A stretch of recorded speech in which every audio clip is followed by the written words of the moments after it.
Welcome to the time tutorial. Open up the resources for tutorials. So this one's going to teach you how to do slow motion and also fast forward.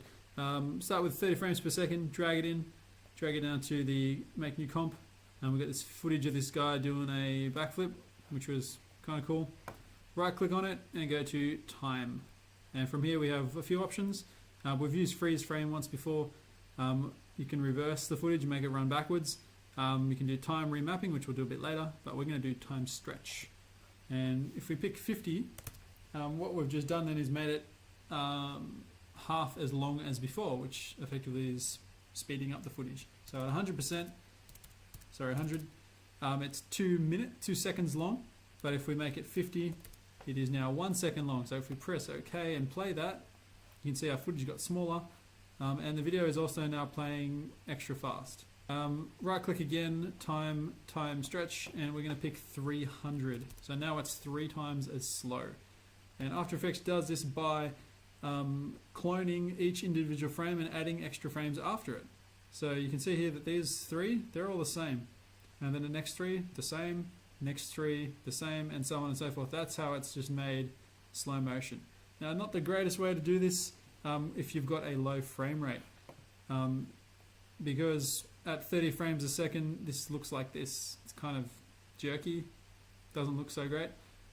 Also, we need to make our composition longer, because at the moment, 3 times as slow means that we're only getting the first section of this video. So if we go composition settings, change the duration to 608, and if we check our zoom down here, and now play it, the whole thing is fitting much better. But it's still too jerky. There's a few ways you can fix this. The best way to do it is to record it in a higher frame rate, which is what we're going to look at next. But if you're stuck with 30 frames a second, you can do a few things. One of them is enable frame blending.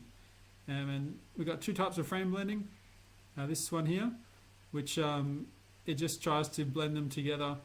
And it kind of gets this ghosting effect, as you can see happening right now. Which I don't personally like. The next option is this one here, which it interprets each frame, and After Effects tries to create its own keyframes in between. I think it looks a little bit better, but at this frame rate, you get this kind of weird warping effect, which you can see happening right now. So his legs seem to be like teleporting between positions, which kind of looks a little weird. But if you're going for weird, then this works really well for you.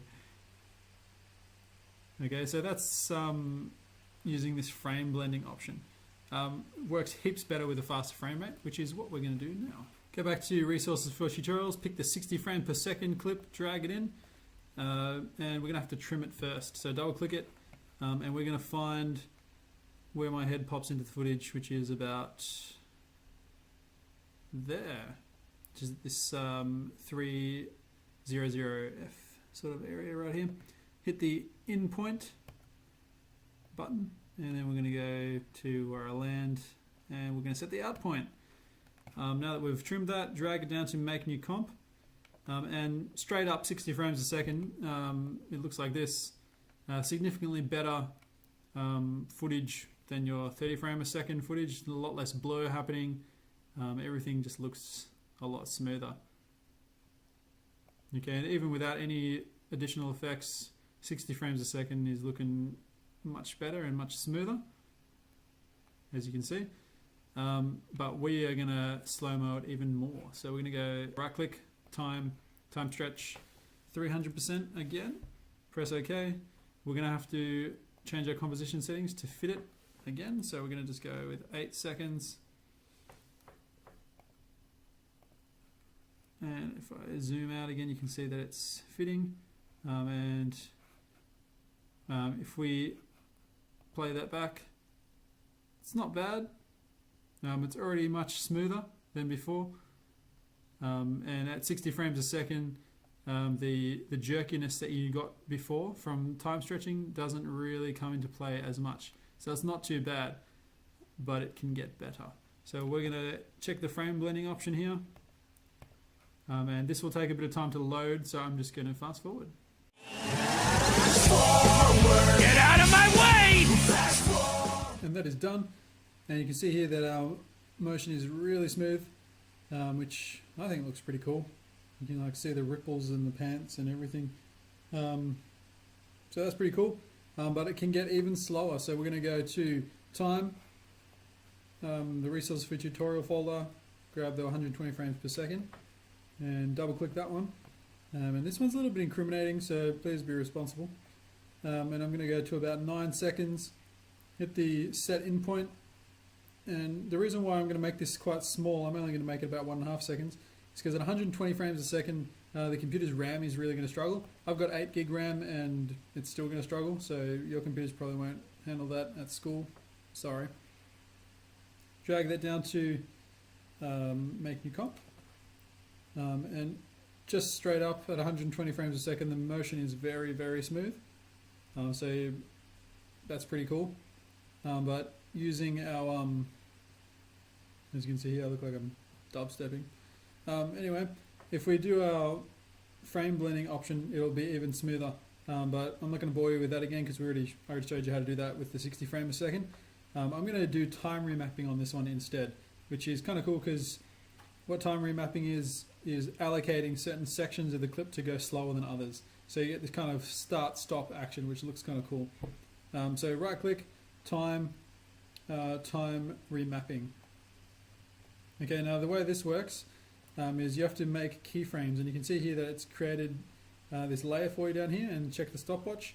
What you want to do is hit the first keyframe at the very beginning of your clip, and then you want to move your slider until you want a certain part to start being slow. So I'm going to make it start going slow from this twirl, so about probably, yeah, about there, and I'm going to hit the keyframe option again.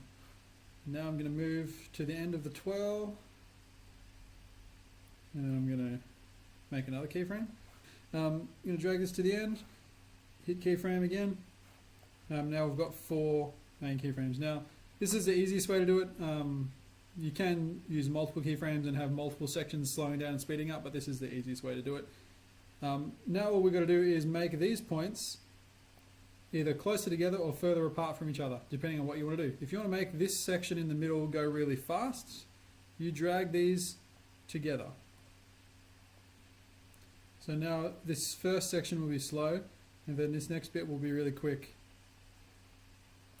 And if we play that, you can see how that worked there. The twirl got lots faster. Alternatively, if we drag them further apart, so that they're closer to the 2 endpoints, the first section will be faster, and then the twirl will be really slow. Okay. Now, if you can see the transition between them is quite jerky, like it's going fast and then it just goes slow all of a sudden. So if you want to fix that, click on the keyframe. You can either right-click and then change the keyframe interpolation. What a name. Click that, and you can choose your options here. This Bezier one is pretty cool. If you pick that one, press OK, you can see this little hourglass look. The shortcut is just to click on it and then press F9 on your keyboard. That'll automatically apply it. Now if you play it, the transition into the slow-mo should be a little bit smoother. You shouldn't just jerk straight into it. Okay? And that is how you use time remapping. Now, using time remapping with our frame blending makes a very cool little effect. Okay, and this will take a bit of time to load, so I'm going to fast forward again. So not yesterday. Fast forward. It's the only way to play. Fast forward. That's some time remapping for us. We made the start a little bit quicker and then the twirl in slow-mo. Okay, you can play around with this stuff. You can make these keyframes closer or further apart. If you right-click on them, hit this option here, you can change the different way in which the transition between slow and fast will occur. So you can try continuous Bezier or auto Bezier. Linear is the default one. And see what kind of effect it makes and pick the one you like. But that is our time tutorial completed. What you need to do is pick one of these options that we've made so far, either the 120, the 60 or the 30, and I want you to render one of them. So just go composition once clicking on it. So if I did this one, I'd go composition, add to render queue. In your render queue, just render it the same way as you learnt last time, but change one thing. Under render settings, go to best settings, and don't use the comp's frame rate. So at 120 frames a second, most media players aren't going to be able to play that, and it won't give you the desired effect. You want to use a solid frame rate. So I think I showed you how to do this in the rendering settings tutorial, but you want to pick 30 frames a second, press OK, and that will make the slow motion and all that come out nicely instead of all kind of unplayable. Okay. The other settings you should already know how to set from the last tutorial. Hit render, and then you're done.